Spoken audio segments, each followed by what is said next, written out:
Yo man, SNBT 2025 tinggal dikit lagi dan lu harus tahu konsep dasar pengerjaan penalaran umum karena di sini itu adalah basic untuk mengerjakan penalaran umum secara keseluruhan guys, yaitu modus ponen dan tolen. Oke, gua akan mulai dengan cara yang simple ya. Jadi untuk soal modus ponen dan tolen itu biasanya dibagi jadi dua variabel yaitu P dan Q. Jadi jika P maka Q. Di sini jika SNBT dilakukan satu gelombang maka banyak kelulusan, berarti ini P-nya, ini adalah Q-nya. Nah, yang diketahui di sini tahun 2025 banyak kelulusan, berarti ini relevan ke Q ya.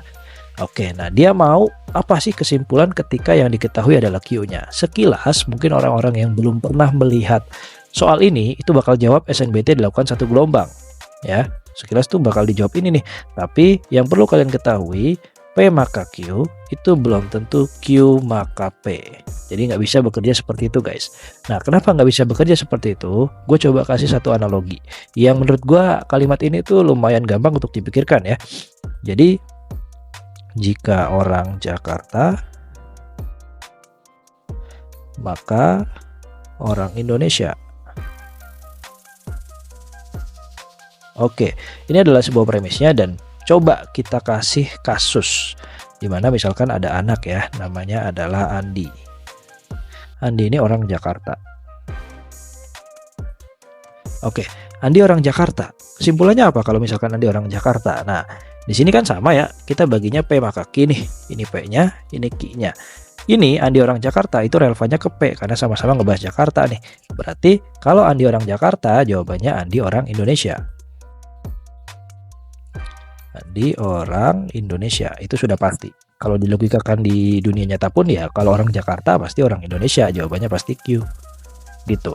Oke, nah terus yang kedua, misalkan gue pakai variasi A, ada anak namanya Budi. Budi ini orang Indonesia. Oke, kalau misalkan yang kita ketahui adalah Budi orang Indonesia, kesimpulannya apakah Budi orang Jakarta? Nah, itu yang jadi pertanyaan. Kalau lu pikir-pikir ya, kalau lu orang Indonesia nih, apakah lu pasti orang Jakarta? Enggak, belum tentu ya. Karena Indonesia tuh bukan cuma Jakarta. Kasihan orang Bandung, dia nanti kagak diakuin dong. Ya karena Indonesia tuh bukan cuma Jakarta. Otomatis kalau dia orang Indonesia, masih ada kemungkinan dia orang Jakarta, ada juga kemungkinan dia bukan orang Jakarta. Makanya kalau yang kedua ini ya, kan yang dibahas Indonesia nih relevannya ke Q, berarti yang diketahui Q-nya. Oke, kalau yang diketahui Q-nya itu tidak dapat disimpulkan guys.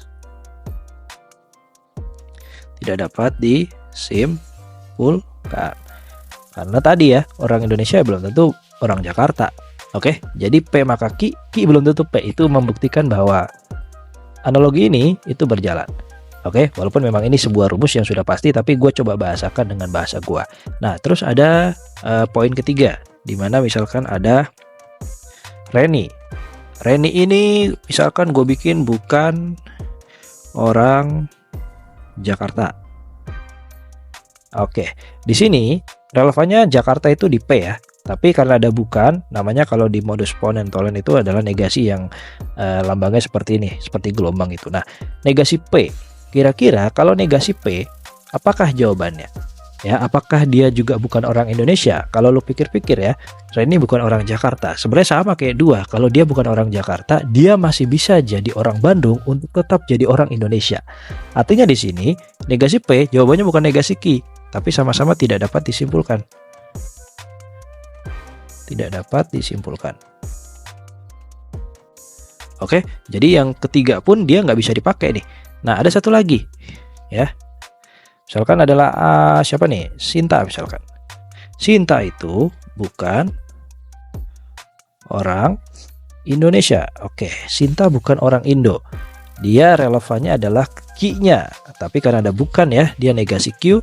Nah, kalau dipikir-pikir nih, dia bukan orang Indonesia, apakah dia juga bukan orang Jakarta? Iya, pasti. Karena dia bukan Indonesia aja bukan, apalagi Jakarta. Berarti di sini jawabannya bisa ditemukan nih. Sinta bukan Jakarta. Oke, jadi bentuknya adalah negasi P, ya kan?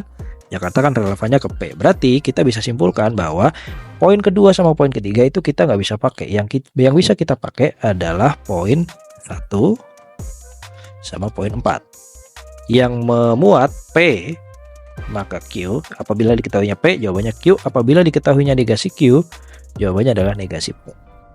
Oleh karena itu, P maka Q, ya belum tentu Q maka P. Kalian bisa ambil analogi ini juga. Kalau kalian ditanya ya, 1 tambah 1. Iya kan? Ini kan hasilnya cuma 2, guys. Ini P-nya, ini Q-nya. Oke, tapi kalau yang ditanyanya adalah 2, apakah jawabannya cuma 1 tambah 1? Kan enggak. Ada bisa 2 tambah 0, 4 bagi 2, ini Q-nya, ini P-nya. Nah, kalau yang diketahui Q-nya, dia belum tentu jawabannya cuma P, gitu.